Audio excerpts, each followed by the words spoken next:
Dice así la palabra del Señor. Y pasando a Frigia y la provincia de Galacia, les fue prohibido por el Espíritu Santo hablar la palabra en Asia.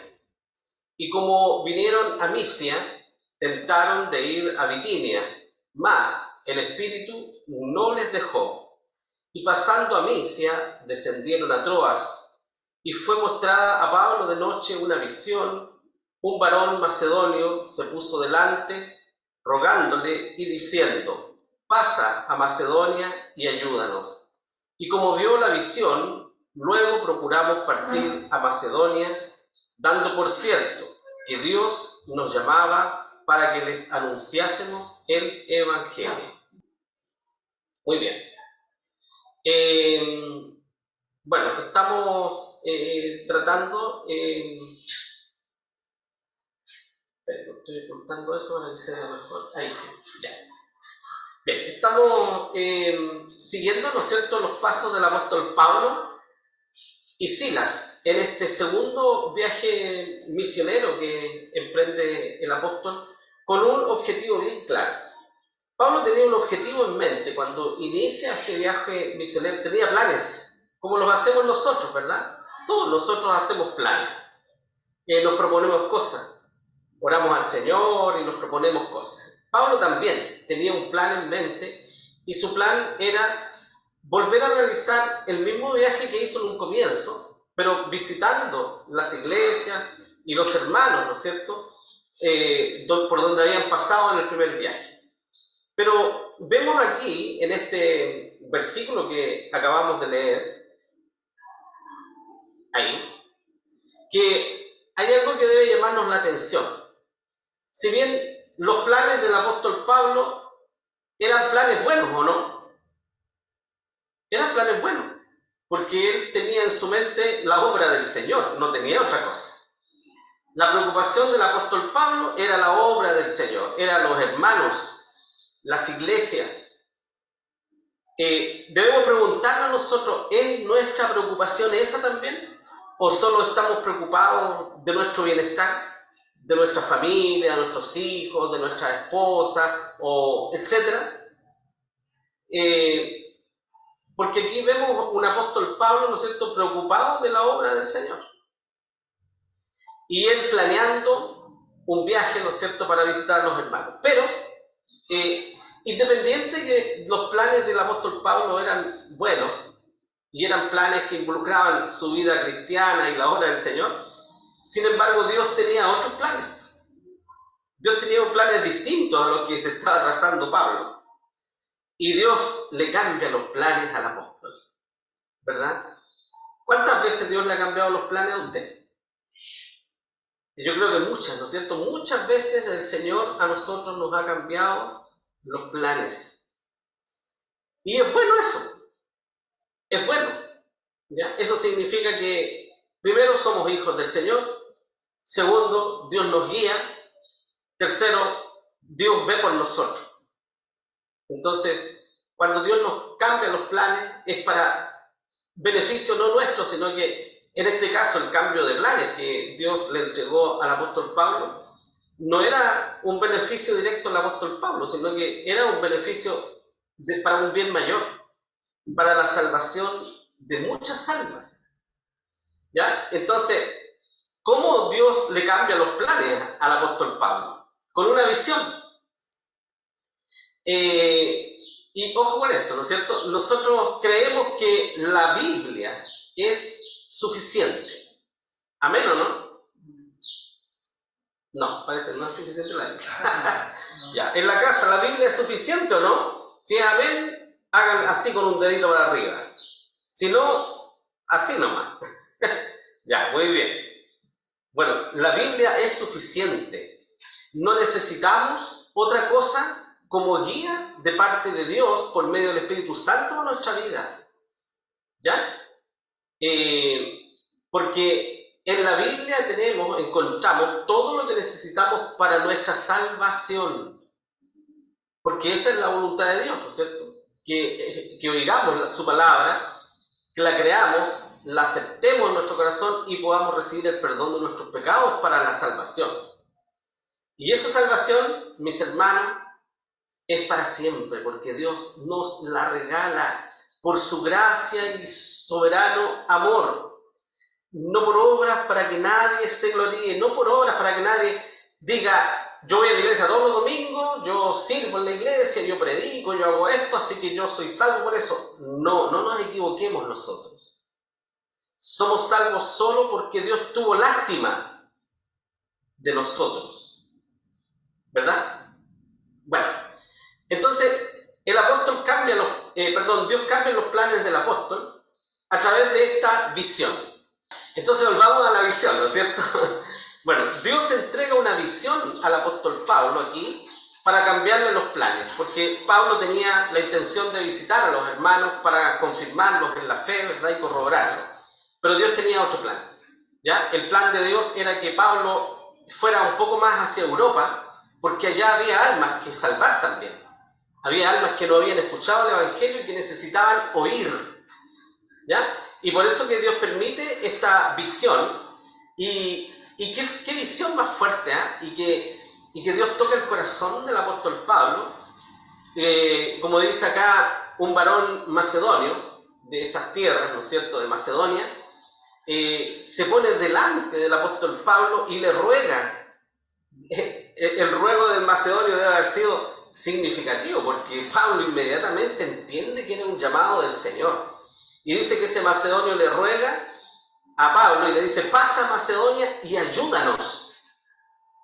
Y Pablo dice, como vio la visión, luego, inmediatamente, o sea, Pablo no lo dudó, dejó todos sus planes, todo lo que tenía planeado, porque seguramente Pablo era un hombre que se planificaba. ¿Ya? Voy a ir acá, vamos a ir allá, vamos a pasar a tal parte, vamos a estar tantos días en tal lugar, ¿no es cierto? Pero aquí Pablo inmediatamente dice aquí, ¿no es cierto?, el escritor, y como vio la visión, luego procuramos partir a Macedonia, o sea, lo más pronto posible. Pablo abandonó sus planes. Tremendo ejemplo para nosotros. Debemos abandonar nuestros planes personales para privilegiar siempre los planes del Señor en nuestra vida. Y eso, lamentablemente, los cristianos, en su gran mayoría, no lo hacen. Muchos creyentes hoy día privilegian sus vidas. Privilegian, ¿no es cierto? ¿Cuántos hay, ¿no es cierto?, que prefieren celebrar su cumpleaños el día domingo antes que respetar el día del Señor, por ejemplo? Los demás pueden llamarlo fanatismo, ¿ya? Pero bendito fanatismo, ¿no es cierto? Bendito fanatismo, porque si privilegiamos la obra del Señor, aún en cosas tan importantes como las nuestras, ¿verdad?, Dios siempre nos va a bendecir. Hoy día muchos creyentes, incluso de nuestras iglesias, y lo digo con mucha responsabilidad y temor también, siguen un evangelio un poco aguado, prefiriendo, ¿no es cierto?, las cosas de este mundo. No digo el pecado, pero prefiriendo cosas que son importantes, es verdad, pero prefiriéndolas y privilegiándolas antes que las cosas del Señor. Y eso demuestra que las cosas de Dios no son tan importantes en el corazón. Y hay otras cosas que son principales, ¿verdad? No es que tengo que hacer un trabajo para la universidad, no es que tengo que una prueba el día lunes, no es que estoy muy cansado, no es que tengo un matrimonio, ¿no es cierto?, como dice la palabra del Señor, ¿ah? O no porque necesito salir con mi familia, etc. O sea, hay un millón de excusas, ¿no es cierto?, para no estar en las cosas del Señor. Y lamentablemente, nuestra iglesia, que muchas veces se jacta de ser una iglesia bíblica, fundamentalista, fiel, vemos esta actitud en nuestros hermanos, y eso deberá ser motivo de nuestras oraciones, ¿verdad? Somos responsables, somos una iglesia bíblica, somos una iglesia fundamentalista, y sabemos estas cosas, por lo tanto, somos más responsables ante Dios, ¿verdad? Así que, hermanos que estamos aquí, sepan, ¿no es cierto?, que cada vez que faltemos o falten nuestros hermanos al culto, no hay excusa para faltar, porque Debemos siempre privilegiar las cosas del Señor. ¿Hay excepciones? Sí. No podemos decir que no, ¿no es cierto? Sí. Pero a veces cuando esa excepción se transforma en una costumbre, es cuando Dios nos reprende. Bien, vamos en el número 3, ¿no es cierto? Ahí vemos el viaje de Pablo, desde que sale de Antioquía, ¿no es cierto? Ahí en Israel. Y en el punto 3, siente el llamado del varón macedonio. Y ahí Dios le cambia los planes a Pablo, ¿no es cierto? Y de ahí Pablo se encamina directamente hacia Europa, ¿ya? Ahí está, ¿no es cierto?, la visión del joven macedonio, diciéndole a Pablo, ven, ayúdanos, ¿no es cierto? Y Pablo inmediatamente le hace caso al Señor. Pablo entendió que esto era del Señor, ¿ya? Y rápidamente... Ahora, ¿cómo Pablo entendió que esto era del Señor? Y Pablo podría haber dicho, a lo mejor fue una visión del diablo, o a lo mejor fue una imaginación mía. No, Pablo inmediatamente entendió que era el Señor. ¿Por qué? Porque Pablo era un hombre que tenía comunión con el Señor estrecha. Por lo tanto, la voz de Dios, ¿no es cierto?, en su corazón era muy clara para él. Cuando nosotros estamos muy aferrados al Señor y vivimos una vida en el Espíritu Santo, entonces la voz del Señor va a ser muy clara en nuestro corazón, ¿verdad? Nos va a guiar el Señor siempre y vamos a saber claramente cuál es la voluntad de Dios cuando tenemos que hacer algo, ¿ya? Bien, Dios tenía planes. Y cuando Pablo llega, ahí en Hechos capítulo 16, 30, 31, dice, y sacándolos fuera les dice, señores, ¿qué es menester que yo haga para ser salvo? Y ellos le dijeron, cree en el Señor Jesucristo y serás salvo tú y tu casa. Bueno, eso ocurrió después de la conversión de personas que eran gentiles. Dios quería que Pablo predicara a los gentiles, no solo a los judíos, ¿no es cierto? Pablo se iba a una región donde ya no había tanta sinagoga. Entonces, Pablo tiene que ir a los gentiles, ¿ya? Y cuando llegó a Filipos, Pablo buscó el lugar de reunión de los judíos de esa ciudad. Como no había sinagoga, encontró un grupo de mujeres junto al río. Miren qué extraordinario es. Pablo va, ¿no es cierto?, seguramente pasando por ahí, y en el río había un grupo de mujeres. Una de las que estaba allí era esa famosa cristiana conocida por nosotros hoy día llamada Lidia, que era de Tiatira, ¿no es cierto? Y ella era una vendedora, vendía púrpuras, telas, ¿no es cierto? Y púrpuras, todas esas cosas. Ella era vendedora, por lo tanto seguramente era una mujer conocida, ¿verdad? Y muy sociable. Pero surgieron problemas aquí en esta zona. ¿Cuál es el problema que surge aquí? Acuérdense ustedes de esa muchacha endemoniada que iba detrás de Pablo y de Silas, ¿no es cierto? ¿Y qué decía? Decía, estos son varones del Dios Altísimo que anuncian el camino de la verdad, ¿no es cierto? Y ella iba detrás de Pablo, gritando eso. Y de Silas, y Pablo caminando, ¿no es cierto?, seguramente predicando el Evangelio, y esta muchacha divina gritando eso. Y gritaba la verdad, porque era verdad lo que decía. Estos son siervos del Dios Altísimo, decía, que predican, ¿no es cierto?, el Evangelio. Y era verdad, ¿ya? Pero dice que el relato bíblico dice que a Pablo le fastidió tanto esto, porque Pablo tenía discernimiento, él sabía que esa muchacha no hablaba por voz de Dios, que era el diablo en realidad que estaba usándola porque era divina. Y dice que la reprende en el nombre del Señor Jesucristo y reprende al demonio, y el demonio salió de esa muchacha y dejó de adivinar. Es un milagro, ¿no es cierto? Un milagro que fue notorio en el lugar, todos se dieron cuenta. Y aquí al apóstol Pablo y a Silas se les vino el mundo encima. ¿Por qué? Porque esa muchacha tenía un hombre, ¿no es cierto?, que ganaba dinero con ella. Como era divina, ganaba dinero. Entonces, este hombre se fue en contra del apóstol Pablo y, reunió gente, ¿no es cierto?, para ir en contra de los apóstoles, ¿ya? Y empezaron a tener persecución y dificultades hasta llegar a la cárcel. Y aquí Pablo, ¿no es cierto?, con Silas fueron encarcelados por causar disturbios en la calle, siendo que ellos no habían causado el disturbio, sino que había sido este dueño de esta divina, ¿no es cierto?, que había agitado los ánimos de las personas para que pasara eso. Y finalmente Pablo con Silas llegaron, ¿no es cierto? Fueron azotados, dice ahí, y encarcelados. ¿Pero qué hacían en la cárcel? ¿Qué pasaría con nosotros si llegáramos a la cárcel? La cárcel no es un lugar agradable para un hermano, ¿no es cierto? Primero porque no es agradable estar encerrado, y segundo porque la gente que allí está no es, ¿no es cierto? No es, bueno, no es muy agradable, podríamos decir, ¿ya? Imagínense usted caer preso. Pero sin embargo, Pablo y Silas, en esta tremenda tribulación que estaban pasando, en vez de decir, pucha, predicamos el Evangelio y sanamos a una niña, y el Señor, ¿cómo no nos protege? Que es lo que muchos cristianos dicen, ¿no es cierto?, cuando les viene el mal. ¿Por qué me pasa esto a mí? Y pierden la fe, se van al mundo, dejan de ir a la iglesia, se debilitan, ya no sirven más al Señor. Hay muchos, incluso dentro de nuestros círculos, de nuestras iglesias, hermanos débiles que les pasa eso. Porque les viene un mal, inmediatamente culpan al Señor y se enfrían. Y muchos se van al mundo incluso, ¿ya? Bueno, Pablo y Silas cantaban himnos al Señor. Y allí se convirtió, ¿quién? El carcelero. Y esas palabras, ¿no es cierto?, de arrepentimiento que dicen arriba, dice, ¿qué es necesario que yo haga para ser salvo? Fueron las palabras, ¿no es cierto?, del carcelero. ¿Qué tengo que hacer yo para salvarme? Bueno, creer en el Señor Jesucristo.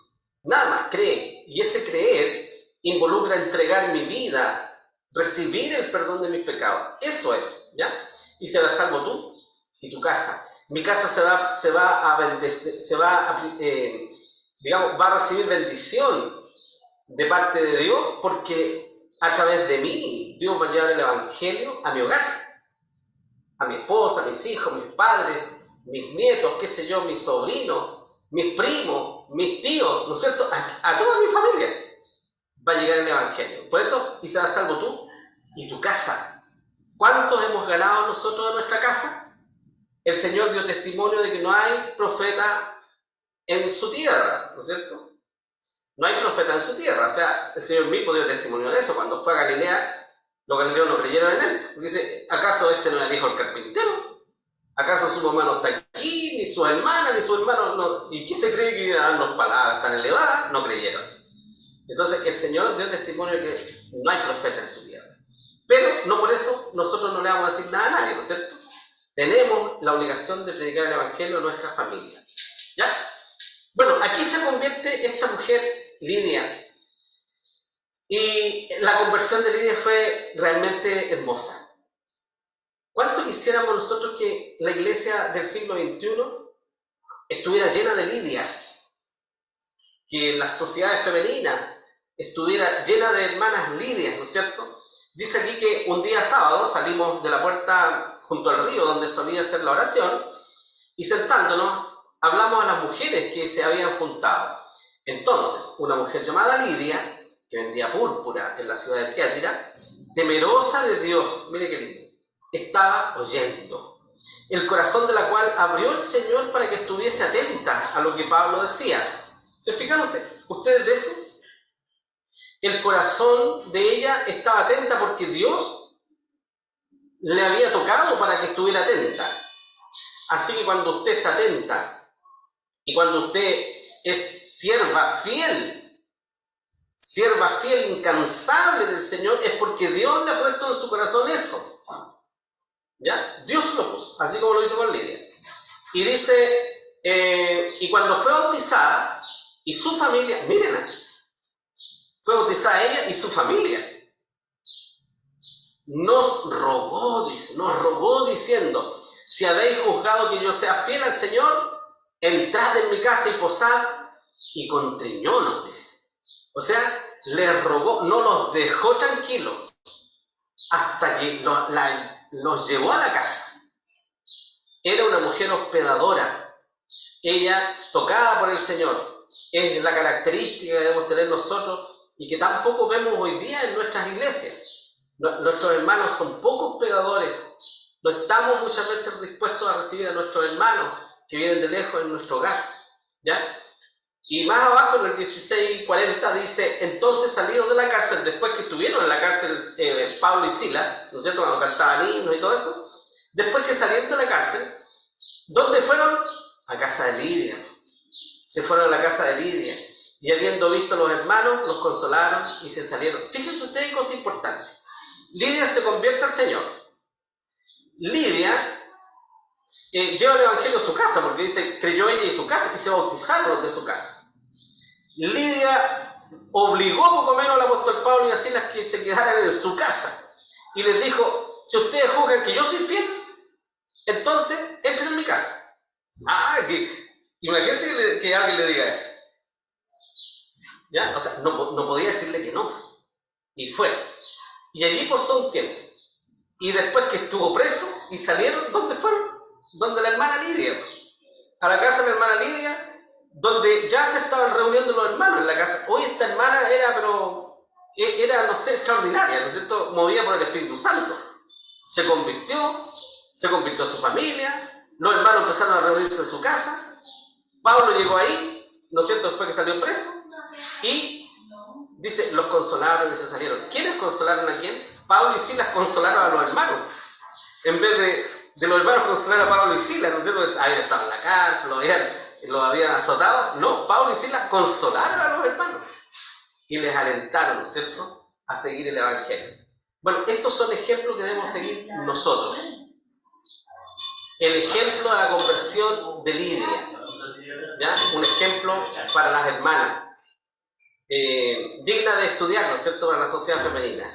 ¿Ya? Cómo Lidia se convirtió al Señor y cómo Lidia, ¿no es cierto?, rápidamente lleva el evangelio a su hogar, se abre su hogar para reuniones cristianas y se convierte en una mujer hospedadora.